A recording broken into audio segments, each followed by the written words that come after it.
Buongiorno, con Prima Radio.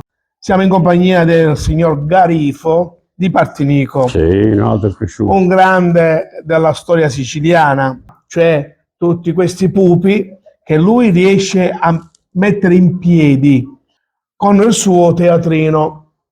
E allora, Garifo, quanti anni hai, Garifo, così per capire? 85 anni a ottobre. 85 anni a ottobre, quindi veramente un veterano della storia dei pupi siciliani.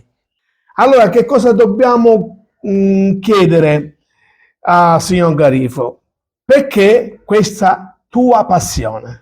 Perché andavo da piccolo con mio nonno, avevo 2 anni e mezzo, a vedere questo tipo di teatro, perché all'epoca non c'era niente, per i poveri non c'era niente, per i ricchi andavano a Palermo a vedere il teatro con i personaggi. Sono entrato in questo tunnel e non sono più riuscito a venire fuori.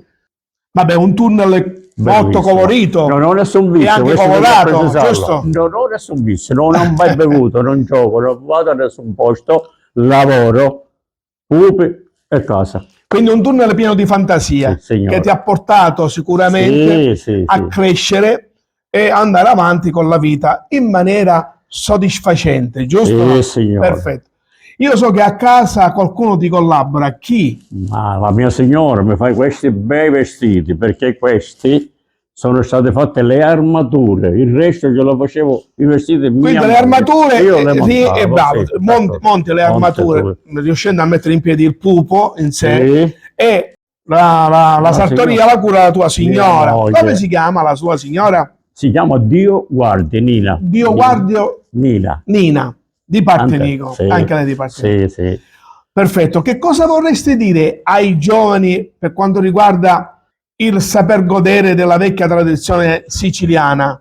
E voglio dire che io titolo di studio non ne ho assolutamente, perché ho preso la terza media di sera per la licenza. Quindi non ci vogliono studi per potersi attivare in qualche cosa, ma giusto? ci vuole venire a vedere qualche tipo di spettacoli, non da me, da dove vogliono, perché ce n'è a Palermo teatro, qualche altro. Certo. E allora andassero a vedere, incirebbero anche loro in questo tunnel, così la tradizione non muore dal tutto. Quindi inviti ai giovani a venire a vedere questo tipo di spettacolo, ad attivarsi, a godere per quanto riguarda la vecchia tradizione siciliana, perché se gli studi, d'accordo, ci vogliono per completarsi, ma la creatività e la fantasia porta ad attivare qualsiasi mestiere.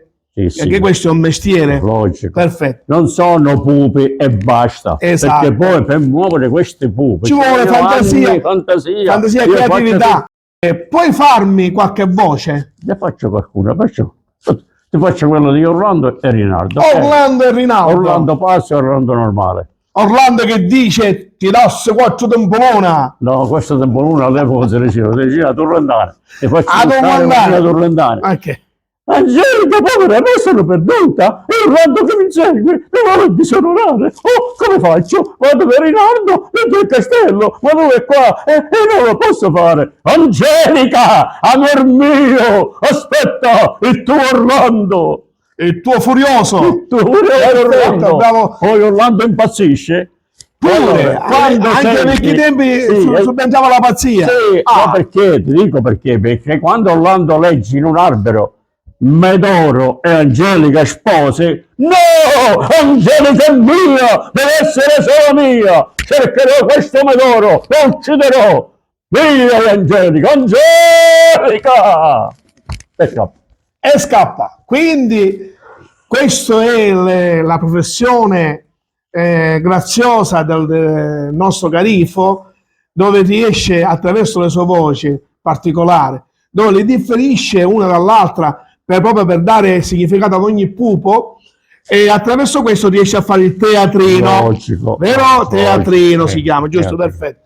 Allora che fa? Ringraziamo i nostri ascoltatori. Posso dire un'altra cosa? Certo. Allora ragazzi, io come dicevo, titolo di studio non ne ho, ma tantissima, non tanta lezione di vita, so stare a tutti i livelli. Un'altra cosa, non avendo titolo di studio, sono orgoglioso perché nella mia condizione, chiamiamo un analfabeta quasi, sono riuscito a portare la famiglia avanti, sposare i figli, non con i pupi, ma con la macelleria, e ho 200 esemplari, forse di più. Ci siamo. 200 E personaggi da attivare. Ce le facevo tutti. Perché da attivare nel tuo tutti in una sera. No, ovviamente nei tuoi teatrini. Giusto o no? Perfetto. Quindi, ascoltami Garifo, vorrei dire a te, come sostegno, e anche agli ascoltatori, essere analfabeti, ma pieni di dignità, potrebbe essere anche un onore, perché ai tempi, purtroppo, non c'era spazio per la scuola, ma c'era spazio per la dignità. Oggi ci sono apparentemente tanti studi solo per apparire, ma di dignità ce n'è poca. Quindi viva la Sicilia e viva anche il nostro Garifo, ok? Ciao, Ciao. da Prima Radio, ciao. Venite a trovare, ciao.